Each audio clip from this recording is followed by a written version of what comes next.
রবিবার রাজধানীর ভগৎ সিং যুব আবাসে স্টেট ইঞ্জিনিয়ার্স অ্যাসোসিয়েশনের এক অনুষ্ঠানের উদ্বোধন করেন মুখ্যমন্ত্রী ডাক্তার মানিক সাহা। মুখ্যমন্ত্রী প্রশ্ন তোলেন, কেন মানুষ রাস্তায় বসে আন্দোলন করবে?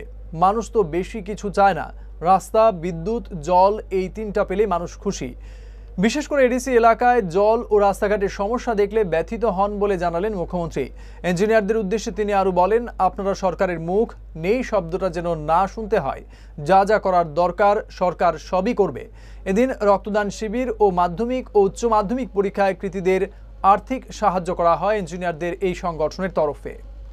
দেখি প্রায়শ, আগেও দেখতাম, এখনো দেখি অনেকটা কম হয়েছে, তবে আমরা এটা জিরোতে নিয়ে আসতে চাই। মাঝে মাঝে রাস্তাঘাটে দেখা যায় রাস্তা বন্ধ করে দিচ্ছে, সেখানে কি বিষয় যে রাস্তা খারাপ। এবার তোমার একটা রাস্তার মধ্যে দেখলাম যে বোর্ড ওরা বয়কট করেছে, যে ওখানে রাস্তা অনেক দিন ধরে অনেক বারবার বলা সত্ত্বেও নাকি সেটা ঠিক হয়নি, এর জন্য রাস্তা রুখো ওরা আন্দোলন করেছে। দু তিনটে বিষয় কিন্তু এই বিষয়গুলো আসে না। একটা হচ্ছে রাস্তা, ইলেকট্রিক, আর একটা হচ্ছে জল। এই তিনটে বিষয়, বেশি কিছু মানুষ চায় না, এবং তার ফুল দায়িত্ব কিন্তু আপনাদের। সরকার টাকার কোনো অভাব নেই।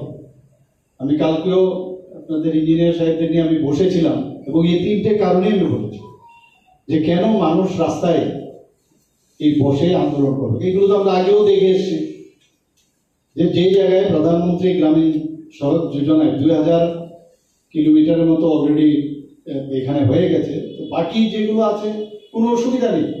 প্রপারলি যদি আমরা অ্যাড্রেস করি এবং আপনাদের সহায়তা যদি থাকে, নেই এটা যেন আমরা না শুনি। তার জন্য যা যা দরকার আমরা করবো। আমাদের ইঞ্জিনিয়ার সাহেবদের সাথে আমি কালকেও মিটিং করেছি। বিভিন্ন পত্রপত্রিকার মধ্যে প্রায়শ বিভিন্ন এই ধরনের খবর আসে।